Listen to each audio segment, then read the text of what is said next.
बचाओ बचाओ।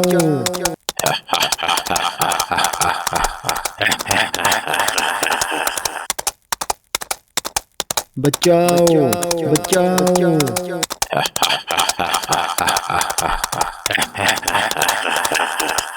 बचाओ बचाओ।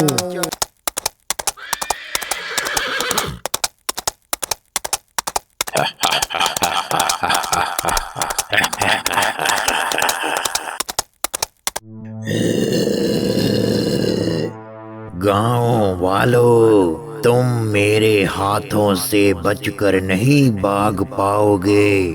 जल्द ही मैं पूरे गांव पर आक्रमण करूंगा और सभी को पकड़ कर खा जाऊंगा।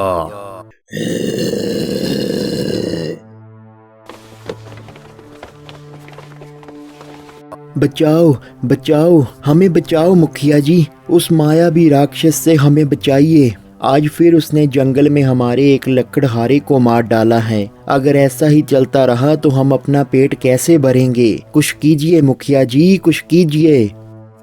हाँ, तुमने सच कहा। उस राक्षस ने तो धीरे धीरे कर हमारे बहुत से लकड़हारों को मारकर खा लिया है। प्रतीक होता है कि उस राक्षस में अद्भुत शक्तियां हैं, इसलिए हम सभी एक साथ मिलकर भी उसका मुकाबला नहीं कर सकते। मेरा आप सभी से निवेदन है कि आप अपने घरों से बाहर मत निकलें और आज के बाद जंगल में कोई भी ना जाए। भगवान ही जाने अब क्या होगा। यह आप क्या कह रहे हो मुखिया जी? हमारा तो काम ही लकड़ियां काट कर उन्हें बेचने का है। अगर हमने जंगल में से लकड़ी काटना छोड़ दिया तो हम अपना पेट कैसे भरेंगे? सोचा था कि इस साल ढेर सारी लकड़ियां बेचकर अपनी बिटिया की शादी करूंगा। पता नहीं अब क्या होगा। हिम्मत मत हारो भाई, हम सभी गांव वाले तुम्हारे साथ हैं। भगवान पर भरोसा रखो, वही इस समस्या का कोई ना कोई हल निकालेंगे। उस दिन के बाद गांव के लोग डर के मारे अपने घरों में छिप जाते हैं और उन्होंने जंगल में से लकड़ी काटना बंद कर दिया था। यह सब देखकर वो मायावी राक्षस गुस्से से आग बबूला हो जाता है। आज क्या हो गया है इन गांव वालों को? एक भी आदमी जंगल में दिखाई नहीं दे रहा। नहीं, मुझे बहुत भूख सता रही है। ऐसा नहीं हो सकता, ऐसे तो मैं भूखा मर जाऊंगा। नहीं, मैं और अधिक इंतजार नहीं कर सकता। लगता है मुझे इन गांव वालों को सबक सिखाना ही पड़ेगा।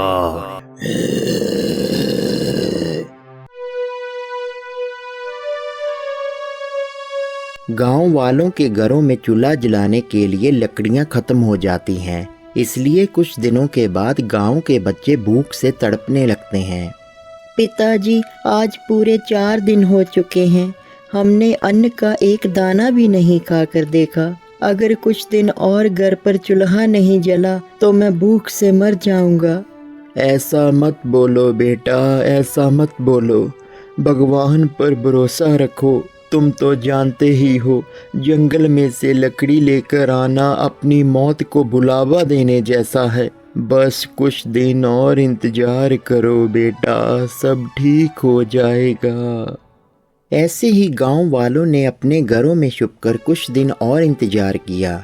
तभी उनके गांव में एक ब्राह्मण बाबा भिक्षा मांगने आते हैं। गांव का मुखिया बाबा को देखकर उनके चरणों में गिर पड़ता है और उस दानव से पीछा छुड़ाने के लिए किसी उपाय के बारे में पूछने लगता है।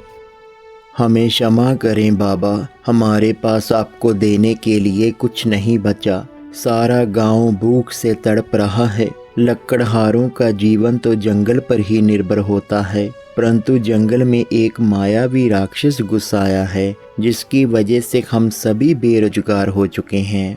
कृपया करके आप ही कोई उपाय बताइए बाबा, हमारे गांव की रक्षा कीजिए बाबा। चिंता मत करो बच्चा, मैं अपनी शक्ति से सब कुछ देख रहा हूँ। यह एक भयंकर मायावी राक्षस है जिसे केवल मनुष्य का मांस ही खाना अति प्रिय है। परंतु तुम चिंतित ना हो, इसका वध करने के लिए एकमात्र उपाय है मेरे पास, अमावस की रात। हाँ, अमावस की रात को यह दानव शक्तिहीन हो जाता है। मैं तुम्हें एक जादुई गोला देता हूँ। अगर तुम किसी न किसी तरह यह गोला उस राक्षस को अमावस की रात को खिला दोगे तभी उसका वध होगा। अपने गांव की भलाई के लिए तुम्हें बहुत ही चतुराई और सावधानी से यह कार्य करना होगा बच्चा।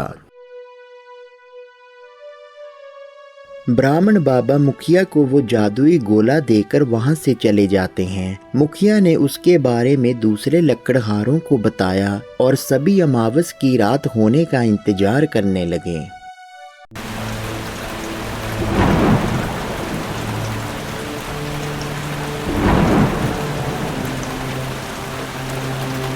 कुछ दिनों के बाद अमावस की रात आ गई और वो उस जादुई गोले को लेकर राक्षस की गुफा के पास आ जाते हैं।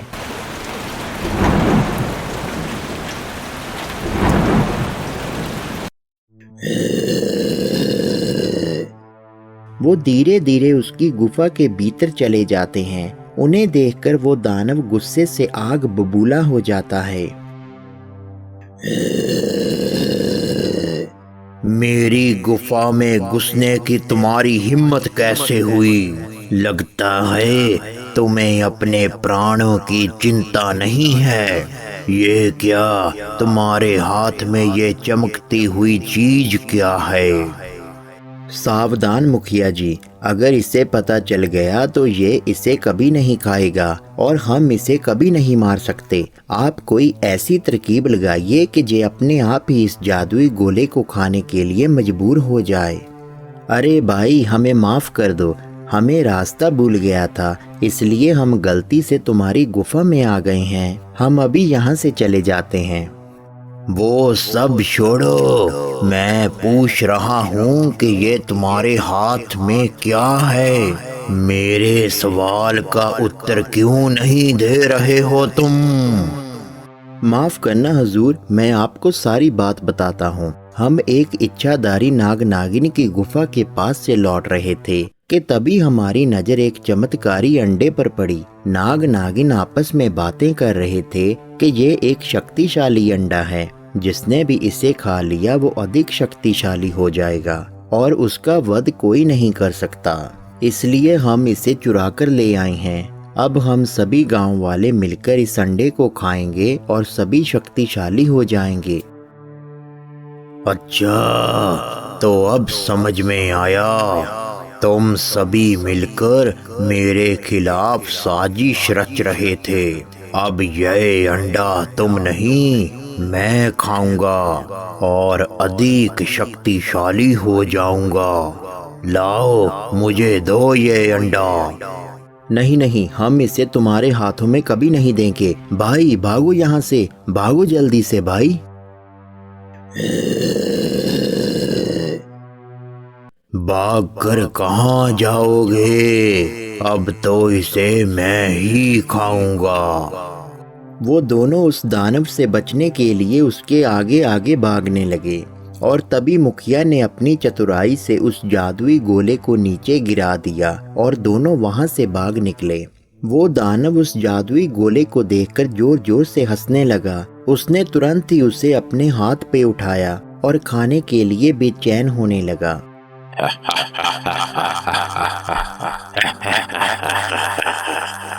आए बड़े मेरे खिलाफ साजिश करने वाले, अब तो इसे मैं ही खाऊंगा और अधिक शक्तिशाली हो जाऊंगा।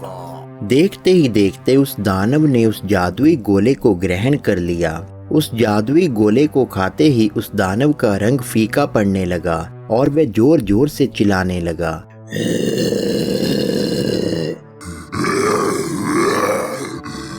कुछ ही क्षण में वो भस्म हो जाता है। यह सब देखकर गांव वाले बहुत खुश होते हैं और एक बार फिर से गांव में खुशी से रहने लगते हैं। कुछ दिन के बाद वो हर रोज जंगल में जाकर लकड़ी काटते और उसे बेचकर अपना गुजर बसर करने लगे।